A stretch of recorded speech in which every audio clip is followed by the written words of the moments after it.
I'm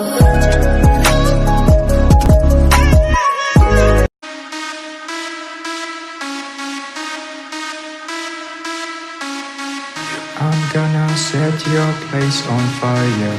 Let's get higher. I'm gonna set your place on fire. Let's get higher. I'm gonna set your place on fire. Let's get higher. I'ma make it burn. I'ma make it burn. I'ma make it burn. I'ma make it burn. I'ma make it burn. I'ma make it burn. I'ma make it burn. I'ma make it burn.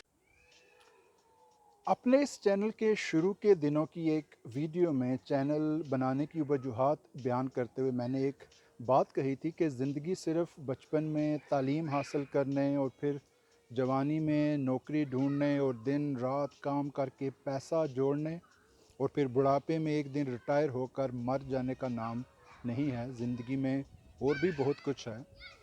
इंसान को वो भी करना चाहिए जो उसको अच्छा लगता है। Always make time to do what you love. अगर आपको कभी ऐसा लगे कि आप किसी ऐसी सिचुएशन या ऐसे घर में या ऐसी नौकरी में फंस गए हैं जहां ये ऐसी सिचुएशन है या ऐसे हालात हैं कि आपको अपना आप भूल के जीना पड़ रहा है, तो कोशिश करके उस हालात या उस सिचुएशन या उस घर या उस नौकरी से जान छुड़ा लेनी चाहिए, या फिर कोशिश ज़रूर करते रहना चाहिए वहाँ से जान छुड़ाने का, और वो चीज़ें करने की कोशिश करनी चाहिए जो आपको अच्छी लगती हैं। पाकिस्तान के एक मशहूर एंकर और लॉयर नईम बुखारी साहब अपनी वालदा का एक किस्सा बयान करते हुए बताते हैं कि अपने आखिरी दिनों में जब उनकी वालदा बिस्तर मर्ग पर थीं और आखिरी सांसें ले रही थीं, एक दिन नईम बुखारी साहब उनके पास बैठे थे तो अचानक जाने वालदा को क्या ख्याल आया, तो उन्होंने अचानक रोना शुरू किया और अपने बेटे को बताने लगी कि शुरू के दिनों में मेरी सास ने मेरे ऊपर बड़े जुल्म किए। इसी तरह एक नर्स जो आईसीयू में कई साल काम करती रही, तो उसकी रिटायरमेंट के बाद उससे पूछा गया कि आईसीयू में वही लोग आते हैं जो अपनी ज़िंदगी की अक्सर आखिरी स्टेज पर होते हैं, तो उसने क्या नोट किया कि जो मरने वाले थे उनका पछतावा या रिग्रेट मोस्टली क्या होता था। तो उसने यही बताया कि मोस्टली लोग यही कहते थे कि सारी ज़िंदगी मैंने अपने लिए एक गलत शोबे का इंतखाब किया और मैं वो करता रहा जो कि मैं नहीं करना चाहता था, और जो मैं करना चाहता था वो कर नहीं सका। ये जो दोनों पछतावे हैं, अगर इन पे ज़रा गौर किया जाए तो ये बात वाज़ेह होती है कि उन दोनों अफराद को यही एक रिग्रेट या पछतावा था कि उन्होंने अपनी ज़िंदगी अपने आप को भुला के गुजार दी, जो वो करना चाहते थे वो कर नहीं सके। इसलिए always make time to do what you love. कुछ लोग इस कमी को पूरा करने के लिए यूट्यूब चैनल भी बना लेते हैं, जो कि बहुत बहुत अच्छी बात है। दूसरे बहुत से कामों की तरह यूट्यूब भी एक क्रिएटिव काम है, और अक्सर लोग क्रिएटिविटी और जीनियस लोगों के बारे में पूछते हैं कि ये जीनियस या क्रिएटिव लोग जो हैं ये ज़्यादातर वेस्टर्न वर्ल्ड में ही क्यों पैदा होते हैं, हमारे यहाँ एशियन कंट्रीज़ में ये ज़्यादा जीनियस या क्रिएटिव लोग क्यों पैदा नहीं हो पाते। तो उसकी एक बड़ी सादा सी वजह है भाई कि जीनियस या क्रिएटिविटी जो है ये उस वक़्त आती है जब आप ज़िंदगी के एक ट्रैक से हट के कुछ सोचते हैं, और इसके लिए आपका मुआशी तौर पे खुशहाल होना और ज़हनी तौर पे आसूदा होना बड़ा ज़रूरी है, फिर ही तो आप उल्टी सीधी बातें सोचते हैं। और हमारे ये एशियन कंट्रीज़ में मोस्टली लोग बेचारे ऐसे हैं जो पूरा महीना इसी बात की तगो दो में लगे रहते हैं कि इस महीने उनका बजट पूरा हो पाएगा घर का या नहीं। इससे हट के उनके पास ना सोचने का टाइम होता है और ना ही ज़िंदगी उनको इजाज़त देती है। जैसे न्यूटन एक दिन दरख्त के नीचे बैठा था, सेब का दरख्त था, वो दरख्त से एक सेब टूट के नीचे ज़मीन पर गिरा, तो न्यूटन ये सोचने लगा कि ये सेब टूटकर ज़मीन पर ही क्यों गिरा, ये हवा में मुअल्लक क्यों नहीं रह गया। इससे उसने लॉ ऑफ ग्रेविटी या कश्श शकल की जो गुत्थी थी वो सुलझाई।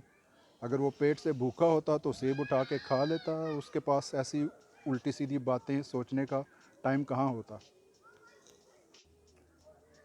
इसी तरह मेरी ज़िंदगी भी जब लड़कपन की फ़ेरी टेल से निकलकर ज़िंदगी की हकीकतों से टकराई, तो ऐसा मसरूफ़ हुआ कि कुछ और सोचने का टाइम नहीं मिल पाता था, लेकिन फिर भी मैं कोशिश करता रहा कि वो मैं कर सकूं जो कि मैं करना चाहता हूँ। इसीलिए लिखने लिखाने का काम तो स्कूल से ज़माने से ही जारी रहा और फिर कहानियाँ और मज़ामीन अखबारों की ज़ीनत भी बनते रहे और बाद में मसरूफ़ियत बढ़ती चली गई और फिर अचानक कोरोना के लॉकडाउन ने दुनिया को बदला और फ़रागत मुयस्सर आई तो ये यूट्यूब चैनल बनाया गया।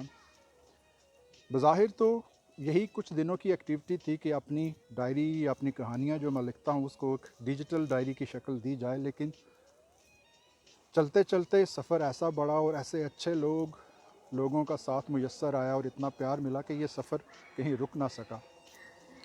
अभी तक के इस सफ़र में जो अच्छे लोग मुयस्सर आए, जिनकी तरफ से बहुत बहुत प्यार मिला, उनमें से चंद एक मैं आपको दिखाता हूँ, ज़रा देखिए।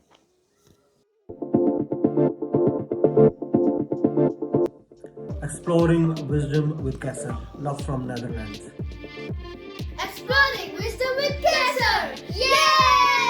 Congratulations! Exploring Wisdom with Kesser. Explore Wisdom with Kesar.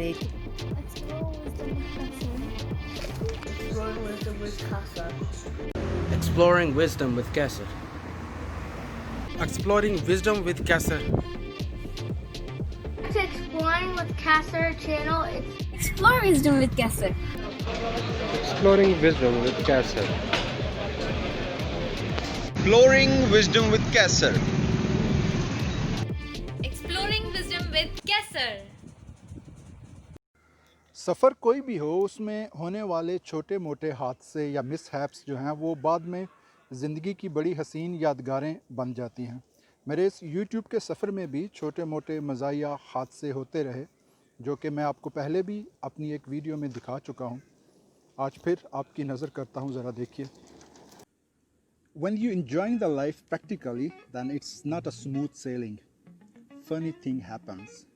Behind the scene कुछ funny moments होते हैं, उनमें से सिर्फ एक या दो आपको दिखाता हूँ।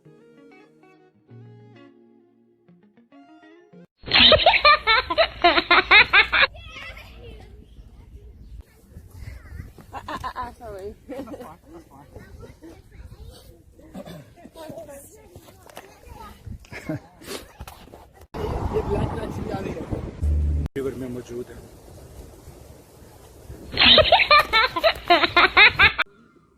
लंदन में बहार के इस मौसम ने बहार के इस मौसम हम तुम ये बहार देखो रंग लाया प्यार बरसात के महीने, मैंने कहा था गिर जाएगा। इसको उधर सेट करो, इधर से फिर गिरेगा उस जगह पे कोने में।